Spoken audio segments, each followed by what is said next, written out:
কোরবানি ওয়াজিব হওয়ার জন্য কটা শর্ত? 6টা শর্ত।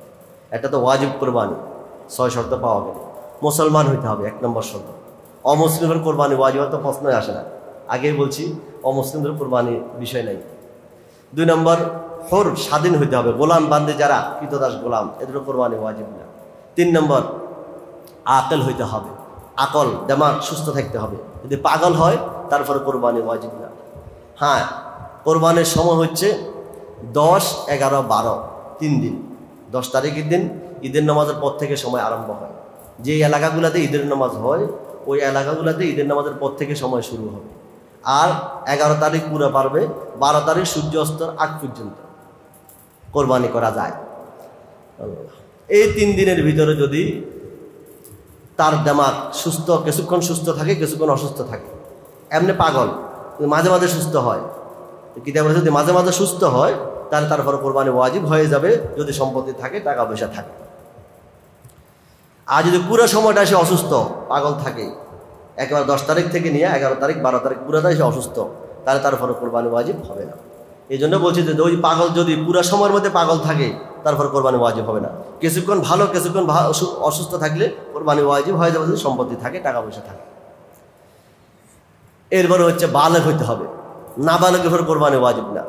অনেক ক্ষেত্রে দেখা যায় নাবালেগের সম্পত্তি আছে বা টাকা পয়সা অনেকগুলো তার নামে অ্যাকাউন্টে আছে, থাকতে পারে, যদিও টাকা পয়সা থাকে, মোটা অঙ্কে আছে, সম্পত্তিও আছে, কিন্তু নাবালেগের কোরবানি ওয়াজিব হবে না।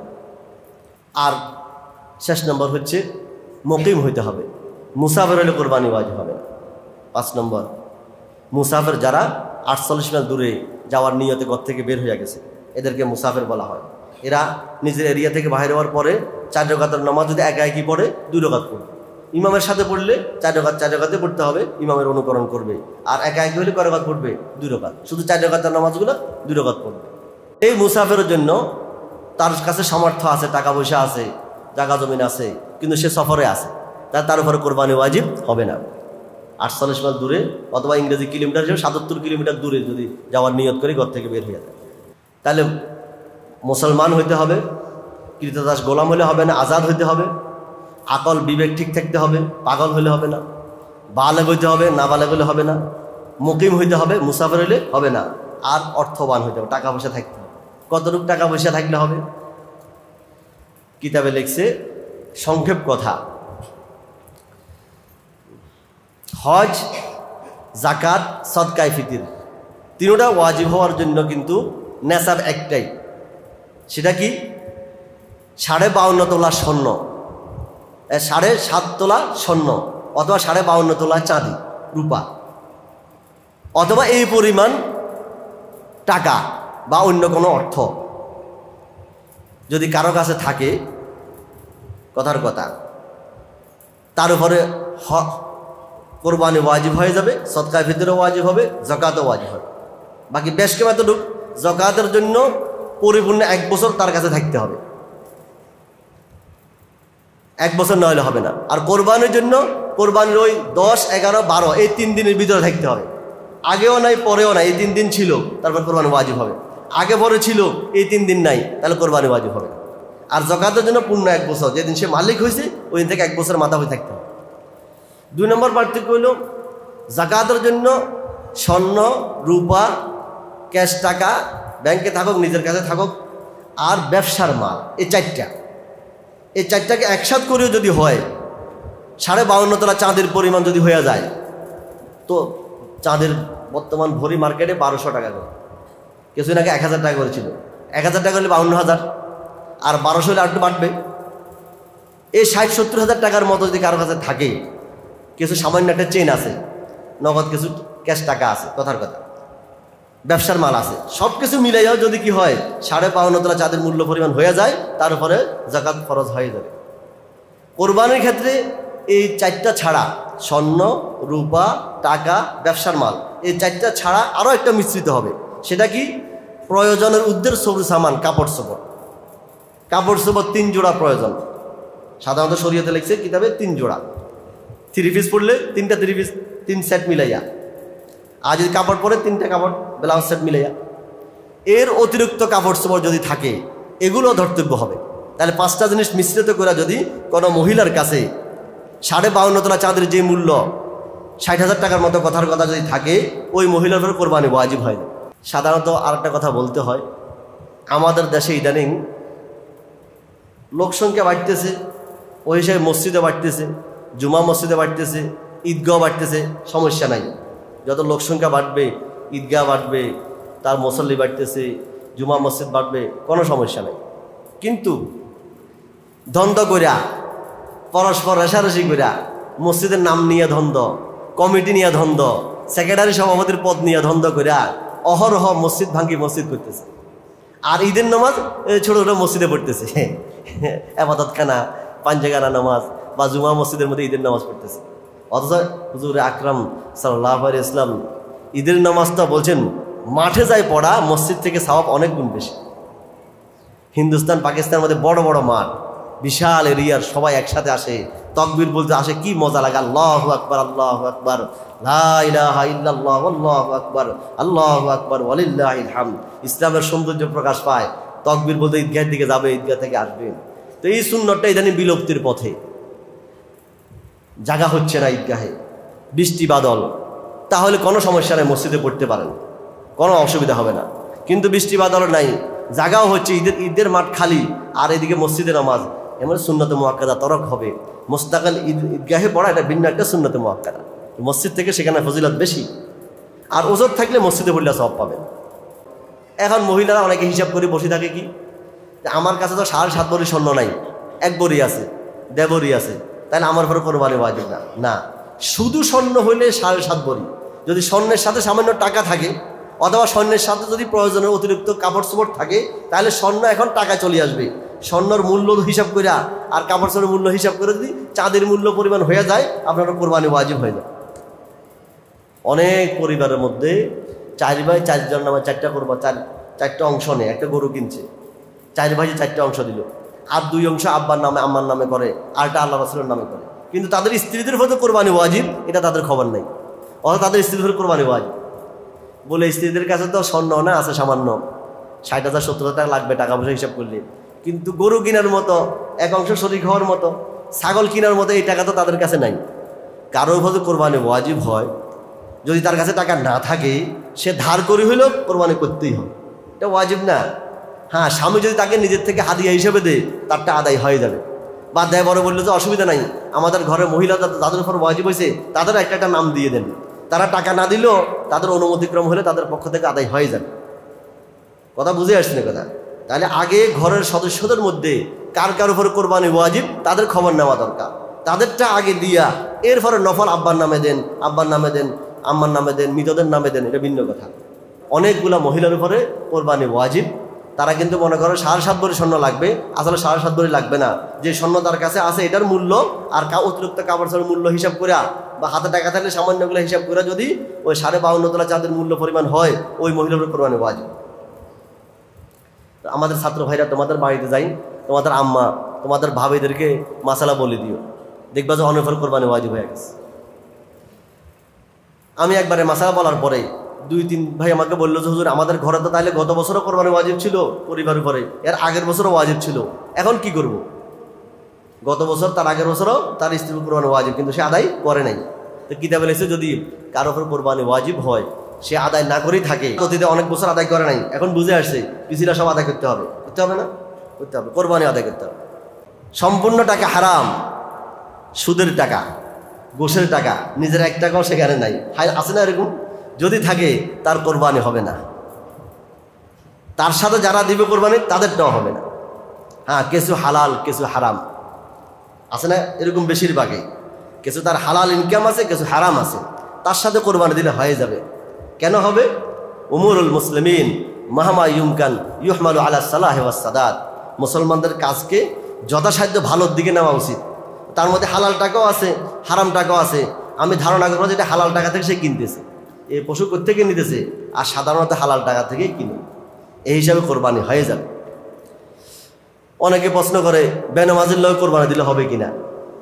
নামাজ পড়ে না, রোজা রাখে না, জাকাত দেয় না, কিন্তু কোরবানি করে, আছে না এমন কিছু? আছে। কোরবানি হয়ে যাবে, কোরবানি হয়ে যাবে। কোরবানির সওয়াব, তার নিয়ত যদি খালেস থাকে সওয়াবও পেয়ে যাবে। নামাজ পড়ে না এর জন্য গুনাহগার হবে, জাকাত দেয় না গুনাহগার হবে, রোজা রাখে না গুনাহগার হবে, একটার কারণে আরেকটা বাতিল হবে না। সুতরাং বেনামাজির সাথে কোরবানি দিলে কোরবানিও হয়ে যাবে, যদি তার গোস্ত খাওয়ার নিয়ত না থাকে। যদি তার দিলের মধ্যে শুধু গোস্ত খাওয়ার নিয়ত, অন্য কিছু নিয়ত নাই, না দিলে বাচ্চা কাচ্চারা কার দিকে তাকায় থাকবে, মানুষ আমাকে কি বলবে, মেয়ে বিয়ে দিছি, ছেলে বিয়ে করেছি, শ্বশুর বেয়াইরা কি বলবে, শুধু এই উদ্দেশ্যে যদি হয় তাহলে তার সাথে কোরবানি দিলে কারো কোরবানি হবে। সাধারণত কোনো মুসলমান এই নিয়তে করে না, আল্লাহর ভয় আল্লাহর মোহাব্বতে করে, সুতরাং কোরবানি হয়ে যাবে, বেনামাজের সাথে দিলে হয়ে যাবে। তাহলে প্রাসঙ্গিক কয়েকটা মাসালা চলে আসছে। চোরা গরু কোরবানি করলে কোরবানি হবে না, হারাম উপার্জন সম্পূর্ণ হারাম টাকাতে কোরবানি করলে কোরবানি হবে না, আর যার কিছু হালাল কিছু হারাম তার সাথে কোরবানি দিলে হয়ে যাবে, তবে গোশত খাওয়া নিয়ে থাকলে হবে না। বেনামাজের সাথে কোরবানি দিলে হয়ে যাবে যদি তার আল্লাহর জন্য দিয়ে থাকে। আর একটা প্রশ্ন করে, ওদের গরু নিজের না, হাদিয়া আসছে, প্রত্যেকে হাদিয়া, ছেলে বিয়ে করাছি যে ছেলের শ্বশুর বাড়িতে একটা গরু হাদিয়া আসছে, খুব সুন্দর গরু, কারণ আমি না কিনি, এটা দিয়ে কোরবানি দিলে হয়ে যাবে কিনা। দেখছেন না তামাশা, আল্লাহরও ধোকা দিবেন না বলেছে। মাসালা হচ্ছে, যদি কেউ আপনাকে টাকা হাদিয়া দেয়, পশু হাদিয়া দেয়, কোনো একটা অংশ হাদিয়া দেয়, আপনার কোরবানি হয়ে যাবে। কথার কথা, আপনার ভাই, এক ভাই পয়সাওয়ালা, আর এক ভাই একটু পয়সা কম বা পয়সা আছে, ওই পয়সাওয়ালা ভাই বললো যে ভাই রে, তোরা কেউ পয়সা দেওয়া লাগবে না, তোর গরু কোরবানি ওয়াজিব হয়েছে, অসুবিধা নাই, টাকা আমি দিব, তার মানে আমি টাকা তোদেরকে হাদিয়া দিলাম, তো তাদের ওয়াজিব কোরবানি আদায় হয়ে যাবে, বুঝলেন। তবে তাদের অনুমতি লাগবে, অনুমতি ছাড়া করলে হবে না, বা প্রতি বছর তার পক্ষ থেকে করার নিয়ম থাকলে হবে, নইলে হবে না। তাহলে যদি কেউ আমাকে পশু হাদিয়া দেয়, একটা ছাগল হাদিয়া দিল, একটা কোরবানি হাদিয়া দিল, এটা কোরবানি করলে কোরবানি হয়ে যাবে, কারণ আমি মালিক হয়ে গেছে, হাদিয়া দিলে মালিক হয়ে যায়। বাকি ছেলের শ্বশুরবাড়িতে যেটা আসছে এটাও হাদিয়া। বাকি এখানে দেখার বিষয় হচ্ছে কতটুকু খোঁজ দিলে দিছে সে, মনের থেকে অন্তর থেকে খুশি হয়ে যদি দেয় তাহলে কোরবানি হয়ে যাবে। সাধারণত এই বিষয়টা অরফ হয়ে গেছে, সমাজের একটা নিয়ম হয়ে গেছে, যদি না দেয় মেয়েটা কষ্ট পাবে। শ্বশুরে কষ্ট না দিলেও শাশুড়ি দিবে, অনেক ক্ষেত্রে শ্বশুর খুব ভালা, কিন্তু শাশুড়িয়ে গুতায়, তোর বাবাস্তা হইল ইচ্ছা ছাগল চ দিতে পারো এই ভয়ে মেয়ে কথা আব্বারে খরচ করি হইলে একটা গরু ফাটাই দেন, নাহলে কিন্তু সারা বছর আমার কষ্ট দিব।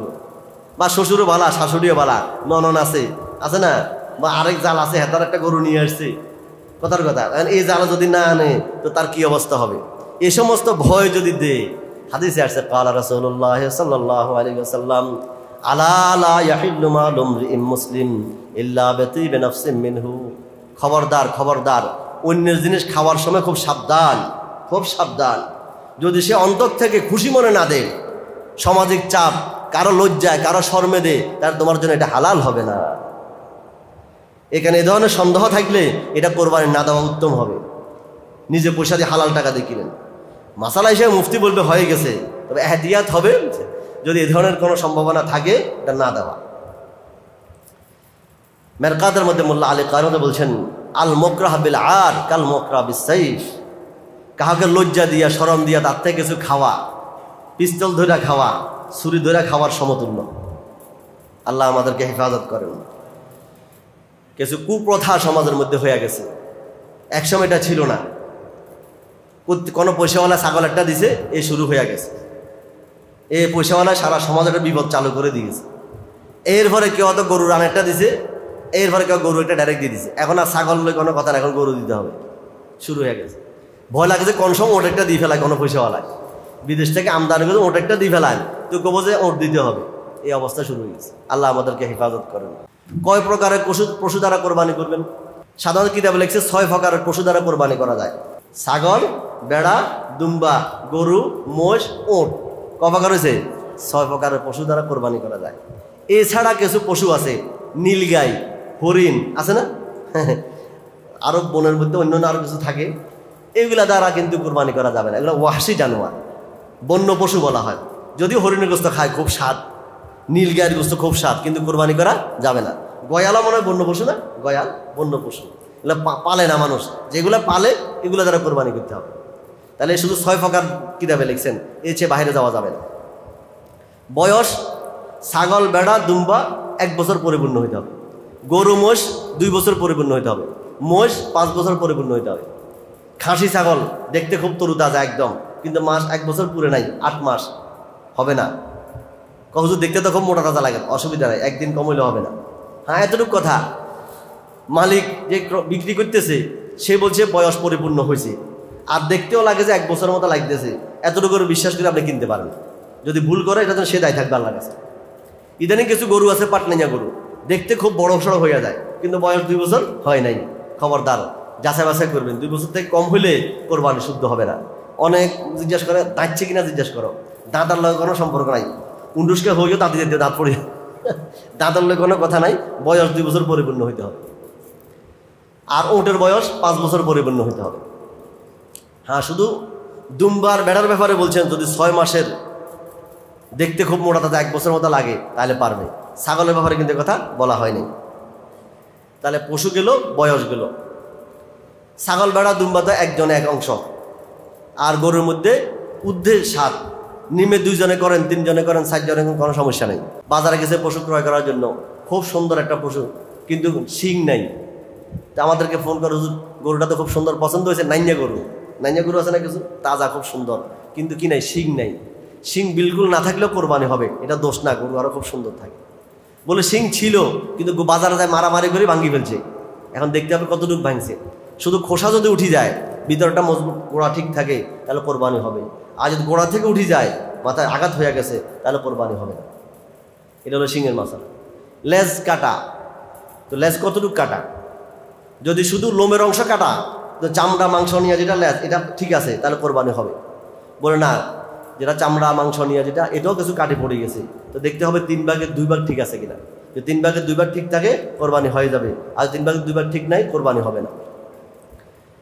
ভালো পশু কিনে আনার পরে বাড়িতে আনার সময় পা ভাঙ্গি ফেলছে, বা ট্রাকের থেকে নামানোর সময় পা ভেঙে যায়, এখন এই পশু দিয়ে কোরবানি করা যাবে কিনা। তো দেখতে হবে তার 3 পাও ঠিক আছে, আর যে পাটা ভাঙছে এটার পরে সামান্য সামান্য ভর দিয়ে আসে, জবের স্থানকে যাইতে পারে, তাহলে কোরবানি হবে। আর যদি বললাম বিলকুল পা লাগাইতেই পারে না, 1 পা একদম অচল হয়ে গেছে, তাহলে কোরবানি হবে না। গরিবের জন্য কিন্তু এই দোষগুলো আসলেও সেটা কোরবানি করে ফেলবে, ধরুনটা কিন্তু আরেকটা কিনতে হবে।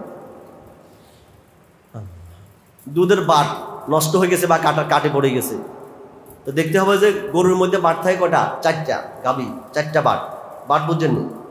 তো সেখানে যদি একটা নষ্ট হয়ে যায়, আরও 3টা ঠিক আছে, তাহলে কোরবানি হবে। আর 2টা নষ্ট হয়ে যায়, তাহলে কোরবানি হবে না।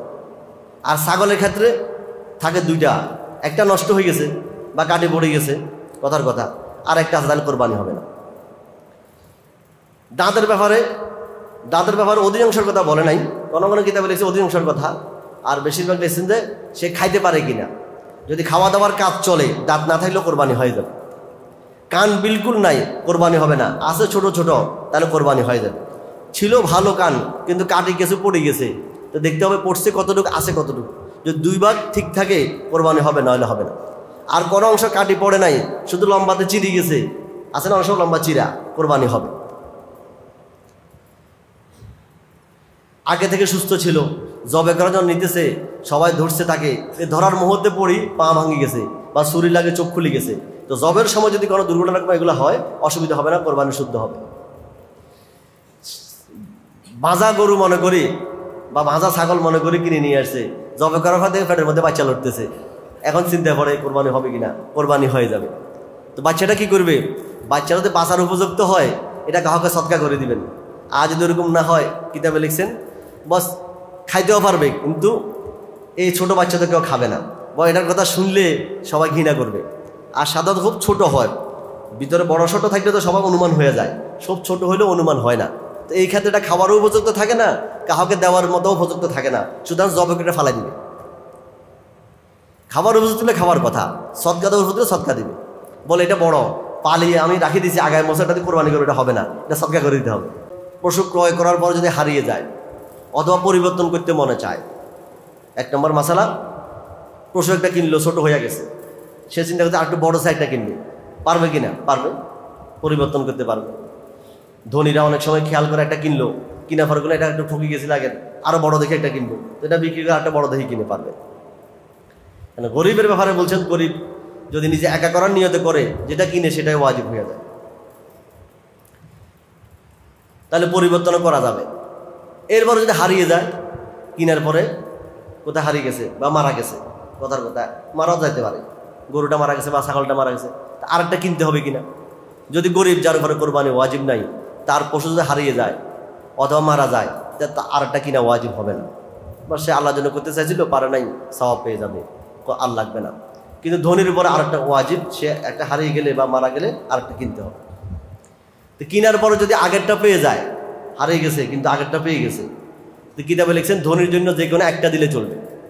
যদি প্রথমটা দে, কোনো আর বিস্তারিত ব্যাখ্যা বিশ্লেষণ প্রয়োজন নাই।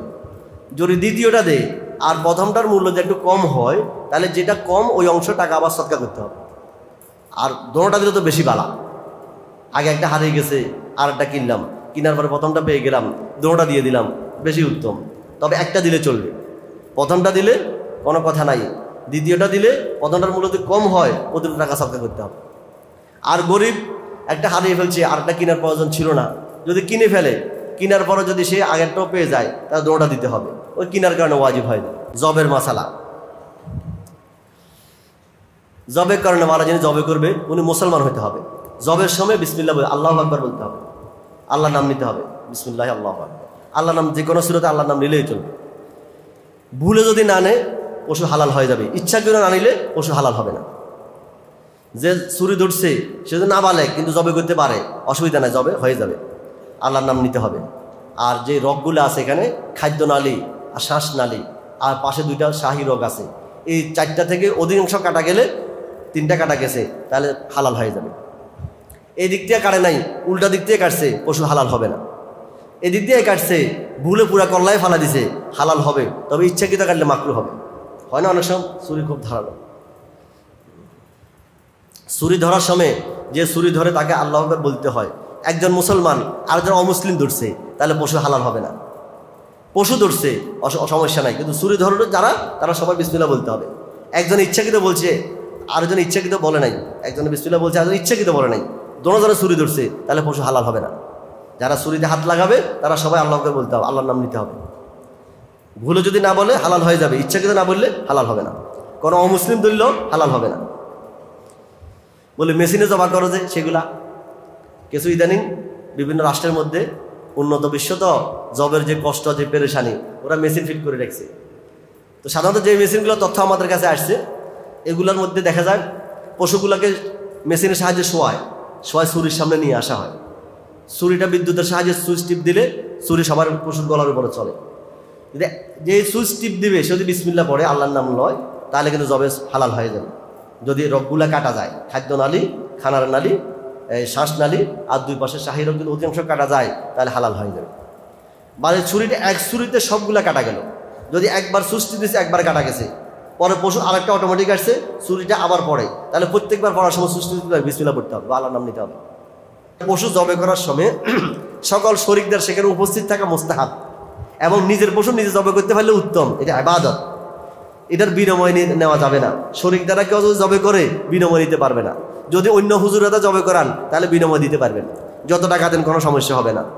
হুজুরে জবে করছে আর নিজেরটা নিজে জবে করলে কোনো বিনিময় নেওয়া যাবে না। 7 জন শরীকদারের মধ্যে একজনও জবে করলেও বিনিময় নিতে পারবেন না, কারণ এখানে আপনার কি আছে, এটা ইবাদত, জবেটা ইবাদত। জবের সময় সবাই থাকা মুস্তাহাব, পুরুষরা আর কি। আর জবের সময় পশুকে শোয়াইয়া নাম আব্দুল্লাহ, আব্দুল খালেক, আব্দুল সামদ, এটা উচিত না। যারা কিনছে, নিয়ত করছে, তাদের পক্ষ থেকে আদায় হয়ে যাবে। সোয়াই বস পশুকে কষ্ট দিলে হারাম হবে। ইন্নাল্লাহ তাআলা কাতাবা আলাইকুল ইহসান আলা কুল্লি শাই, প্রত্যেক প্রাণীর উপরে দয়া করা আমাদের উপর ফরজ। ছুরি ধারাইতে হবে খুব ভালো করে। একটা পশুর সামনে আর একটা পশুকে জবে করা যাবে না, যেন কষ্ট না পায়, এবং শরীর প্রাণ বাহির হওয়া ছাড়া খালানো যাবে না। এই বিষয়গুলো খুব খেয়াল রাখতে হবে। শরীকের মাসালা হচ্ছে, সাধারণত ক্রয় করার আগেই শরীর ঠিক করে নেওয়া উত্তম। কারা কারা করবেন আগে ঠিকঠাক করে নেন। কোজন আমরা 5 জনে কিনলাম, এখন আরেক দোস্ত সে খুব আবদার করতেছে আমাদের সাথে ঢুকতে, পারা যাবে কিনা, আছে না অনেক সময় আবদার করে, অসুবিধা নাই। শুধুমাত্র কোনো গরিব যার উপরে কোরবানি ওয়াজিব না, সে যদি নিজে একা করার নিয়তে কোনো পশু, গরু একটা কিনে নিছে, কোনো আইয়াবে নহরের ভিতর যদি কিনে কোনো কাউলের মধ্যে, তাহলে সে আর কাউকে শরীক করতে পারবে না। যদি শরীক করার নিয়তে কিনে থাকে পারবে, শরীক করার নিয়তে কিনে থাকলে পারবে। কাউকে শরীক করবে না, একা করবে নিয়ত করছে, তাহলে সে পারবে না। এছাড়া আর অন্য সুরতের মধ্যে শরীক করা যায়, তবে উত্তম হচ্ছে শরীক আগে ঠিক করে নেওয়া। ইদানিং কি করে, হুজুর আমরা 14 জন একসাথে হয়ে গেছি, বেগুন বন্ধু বান্ধব, এখন গরু 2টা কিনছি, তো 2টা কিনে এটা এই 7 জন, এটা এই 7 জন, এমন না করি 14 জন বেগুন এটাতেও শরিক আছি, 14 জন সবাই এটাতেও শরিক আছি, একসাথে গোস্ত ভাগ করে নিব না, এটা হবে না। তাহলে এক এক গরুর মধ্যে কজন গেছেন? 14 জন। 7-এর ঊর্ধ্বে হওয়া যাবে না, 7-এর ঊর্ধ্বে হওয়া যাবে না। হ্যাঁ, এটা নির্দিষ্ট করে ফেলান, এটা এই 7 জন আর এটা এই 7 জনের, একসাথে বসে খান, সবগুলো একসাথে শেষ করেন, কোনো সমস্যা নেই। তবে 7-এর ঊর্ধ্বে অংশ হইতে পারবে না। তাহলে এখান থেকে আরেকটা মাসালা বোঝা যায়, 6 জনের 6 অংশ ক্রয় করলো, আর 2 জনে মিলিয়ে বলে যে আমাদের কাছে পরিপূর্ণ টাকা নাই, আমরা 2 জনে মিলে একটা অংশ কিনবো, হবে? হবে না। সপ্তম অংশ থেকে নিচে নামে গেলে কারো কোরবানি হবে না। আমাকে এক ভাই আজকে প্রশ্ন করছেন যে, আমাদের একান্ত নিজস্ব ভাই, যে আমার ভাই আগে একা আমি পশু পুরোটা আমি কি নিজেই টাকা দিতাম, ইদানিং ভাই কিছু রুজি রোজগার করে, আগে ভাই সহ একসাথে আমরা খানা দানা খাইতাম, আছে না? 6 ভাই একসাথে খানা দানা খায়, পাকশাক একসাথে চলে, তো সেখানে তো যে কোনো একজনে টাকা দিলেই চলে, সবাই দিলে তো ভালো, একজনে দিলে হয়ে যাবে, সবার কোরবানি ওয়াজিব আদায় হয়ে যাবে। বাকি এখন খানা পৃথক হয়ে গেছে, ভাইয়ের খানা পৃথক, ওনার খানা পৃথক, কিন্তু ভাইয়ের টাকা অনুমান করে কিছু দেয়, বড় ভাইয়ে পুরো টাকাটাই দেয়, আর ওই ছোট ভাইয়ে কিছু টাকা দেয়। এখন ভাগ করার মধ্যে মাসালা কোনভাবে ভাগ করবো? তা আমি বললাম না, এটা আপনি পরিষ্কার করে নিন যে ভাইয়া তুমি গরুর 1 অংশ নিবা না 2 অংশ নিবা না 3 অংশ নিবা, তোমার কাছে টাকা না থাকলে আমি টাকা চালাই দিব, অসুবিধা নেই। বাকি তুমি যে অংশ নিবা এই অংশ মাংস তোমাকে দিয়ে দেবো, যেহেতু পাক পৃথক, পাক যেহেতু ভিন্ন, তোমারটা তোমার নিয়ে যাও, আমারটা আমি নিই। এরপরে যদি একে অপরকে হাদিয়া দাও কোনো সমস্যা নেই, যে ভাইয়া 1 অংশ নিল আর বড় ভাইয়ে তার অংশ থেকে অনেকটা তাকে হাদিয়ে দিল, কোনো সমস্যা নেই, কিন্তু পরিষ্কার হয়ে যাওয়া ভালো। এখানে আরেকটা মাসালা, 6 ভাই রুজি করে, কথার কথা, রুজি করার পরে টাকাটা আব্বাকে আনি দেয়, নিজস্ব ফান্ড, নিজে কোনো জমাজাতি কারো নাই, আছে না কিছু ছেলে এরকম আলহামদুলিল্লাহ আছে, সবগুলো বাপকে দিয়ে দিই, আব্বা জীবিত আছে। তাহলে ওই যৌথ ফ্যামিলির মধ্যে যেহেতু আব্বা জীবিত আছে আর ভাইরা যদিও সবাই রুজি করে, কিন্তু সবার নিজস্ব কোনো ফান্ডে কোনো টাকাই নাই, সব আব্বার কাছে, তাহলে আব্বা শুধু 1 অংশ দিলে আব্বার কোরবানি ওয়াজিব আদায় হয়ে যাবে। এদের তো কিছু মালিকানা নাই, আনতা ওয়া মালুকা লি আবিকা, বাপ যতদিন থাকে আর সব টাকা যে বাপের হাতে থাকে, সব কিছুর মালিক কে থাকে? বাপেই হয়। তবে যদি নিজস্ব মালিকানা থাকে, আব্বা জানে অথবা জানে না, আব্বা অনুমতি দিছে অথবা অনুমতি দেয় নাই, আমার নিজস্ব নামেও কিছু কিছু আছে, যে টাকার পরিমাণ কত হবে? 52 তোলা চাঁদের পরিমাণ হয়ে যাবে, তাহলে প্রত্যেকের নামে কোরবানি একটা একটা অংশ দিতে হবে। সর্বনাশ, এটা তো আব্বা যদি জানে তাহলে তো আব্বা মনে কষ্ট নিবে।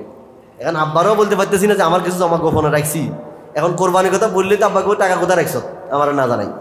তো যদি এরকম হয়, কিন্তু কোরবানি আপনাকে দিতে হবে, কোনো মাদ্রাসা যাই হইলে একটা ছাগল দিয়ে দেন, তবে আব্বাকে জানাই করলে ভালো। জমাজন পৃথক রাখবেন, আব্বাকে জানাই রাখেন, বলে আব্বা আব্বা দিলে হবে না, আমার কাছে কিছু টাকা আছে, আমার নামে একটা দিতে হবে। আব্বা নাই, তখন সুবিধা, 6 ভাই একসাথে ব্যবসা বাণিজ্য করে, সবাই টাকাকে পৃথক করার পরে যদি প্রত্যেকের ভাগে ওই সেই পরিমাণ হয়, তাহলে প্রত্যেকের নামে একটা একটা অংশ দিতে হবে, শুধু 2-3 অংশ দিলে হবে না। আর যদি সবগুলো ভাগ করার পর দেখা যায় না প্রত্যেকের নামে পরিপূর্ণ হয় না, তাহলে কারো উপর কোরবানি ওয়াজিব হবে না।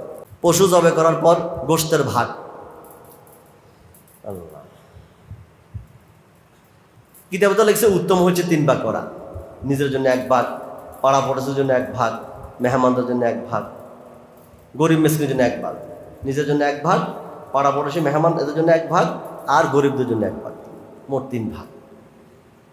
অনেকে বলে 3 দিনের ভিতরে খাই শেষ করতে হবে, না, এটা জরুরি না। ফ্রিজ আছে ঘরে রাখেন, আস্তে ধীরে খান, বাকি সবগুলো ফ্রিজে ঢুকাইয়েন না। গরিবদের জন্য কিছু হক আছে এখানে, আপনি খাওয়ার আগে গরিব মিসকিনদের বাচ্চাগুলা ওদের জন্য কিছু রুটি গোস্ত পাঠাই দেন। গোস্তগুলা মাফি, শুধু অনুমান করেই ভাগ করলেন হবে না, মাফতে হবে, মাফি ফাল্লা দিয়ে সমান ভাগ করে দিতে হবে।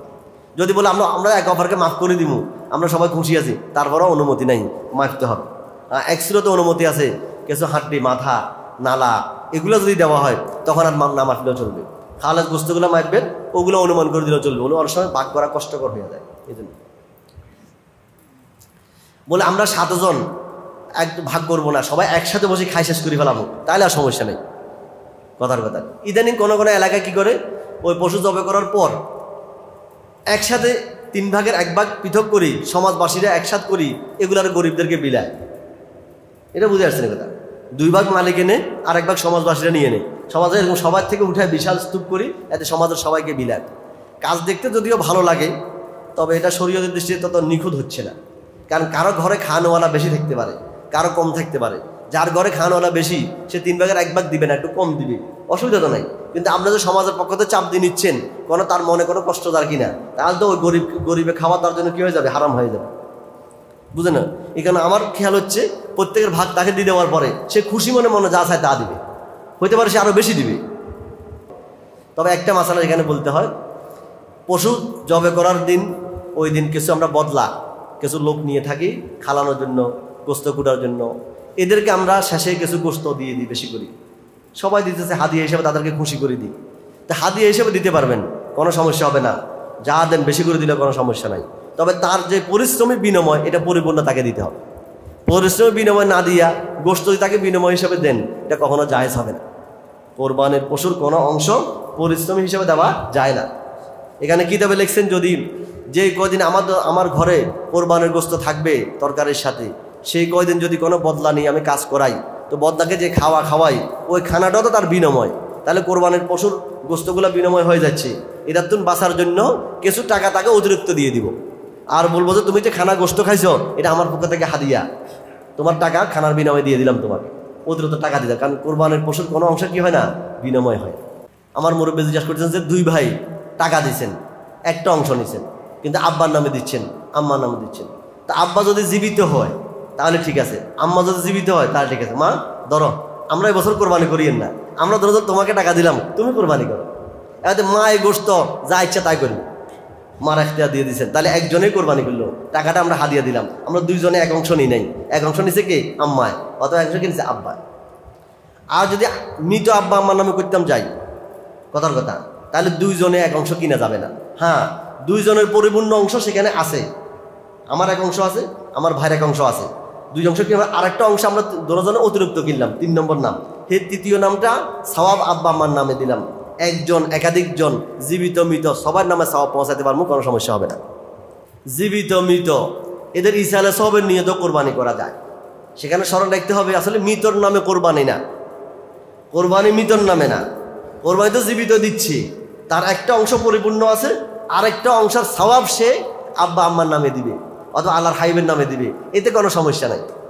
কথার কথা, 6 জন 6 অংশ শরিকদার হইয়া একটা পশু ক্রয় করলো, গরু ক্রয় করলো, তাহলে 6 জনের 6 নাম দেওয়ার পরে আরেকটা নাম অতিরিক্ত আছে না, সবাই বলে যে আমার এই নামের সওয়াবটা আল্লাহর হাইবের নামে দিয়ে দিলাম, তাহলে পারবে, ইনশাআল্লাহ পারবে। কয়টা জিনিস খাওয়া যায় না পশুর মধ্যে? আহসান ফদার মধ্যে 7টা জিনিস খাওয়া যায় না, আর সব খাইতে পারবেন। যদি মনে চামড়া খাইতেন চান, সিদ্ধ করে আপনার মনে যদি চা খেতে পারবেন। ভাড়াল অনেক দেশে খায় না, বুঝলা, অনেকে খায়, খুব স্বাদ অনুভব করে, পরিষ্কার করে খাইতে পারবেন, নাফাকশও খাইয়েন না, ভালো মতো সিদ্ধ করে খাইয়েন। বাকি 7টা জিনিস খাওয়া যায় না। 1 নম্বর প্রবাহিত খুন, জবের সাথে এটা বাহির হয়, প্রবাহিত খুন হারাম। 2 নম্বর আহসান ফদার মধ্যে জমাট খুন, যেগুলা অথবা গোস্তর দানা দানা থাকে, চামড়ার নিচে গোস্তর পরে কিছু দানা দানা থাকে, ওই দানাগুলা খাওয়া যায় না। 3 নম্বর হচ্ছে পুরুষ নর পশুর প্রস্রাবের স্থান, লজ্জাস্থান, এরপরে অন্ডকোষ, এরপরে মূত্রথলি, 3টা। আর মাদাগুলোর মধ্যে লজ্জাস্থান, প্রস্রাবের স্থান, এটা খাওয়া যায় না। আর বৃত্ত খাওয়া যায় না। এই 7টা জিনিস খাওয়া হারাম, বাকিগুলো খাইতে পারবে। কোরবানির পশুর সাথে দড়ি আসছে, রশি আসছে, রশিটা ঘরের কাজে লাগাতে পারবে কিনা? দুধ আছে, দুধগুলা গাভী কিনছে, দুধ খাইতে পারবে কিনা? আছে না, হাল চাষ করতে পারবে কিনা? সাবার হইতে পারবে কিনা? তো কিতাবে লিখছে না, এগুলো সবগুলো নিষেধ, হারাম মাকরুহ লিখছেন, সবগুলো নিষেধ, দুধ খাওয়া যাবে না। বাকি রশির ব্যাপারে লিখছেন, রশি যদি ঘরে রাখি ব্যবহার করতে চাও পারবা, ডাইরেক্ট রশি কাউকে হাতে দিলেও পারবা। তবে যদি রশি বিক্রি করো, এই টাকাটা গরিবদেরকে দিয়ে দিতে হবে। আর দুধের ব্যাপারে লিখছেন, যদি তুমি নিজের থেকে খাদ্য কিনে আনা পশুকে খাওয়াও, সে সরিবরি খায় এমন না, খলি আরও কিছু আছে না, খোলটোল, এগুলো নিজে আনে কিনে খাওয়াও, তাহলে খাওয়ার অনুমতি আছে। অথবা ঘরের পালা পশু যদি হয়, তাহলে খাওয়ার অনুমতি আছে। তবে হাল চাষ ইত্যাদি করা কখনো কি হবে না, উচিত হবে না। ইন্তেফা, নফা হাসিল করা, দুধগুলা সদকা করে দেওয়ার হুকুম, না খাইয়া গরিবদেরকে খাওয়ায়। নিজে খাইলে এটার মূল্য সদকা করে দিতে হবে, আর নিজে খোল বসি খাওয়াইলে তখন খাইতে পারবে।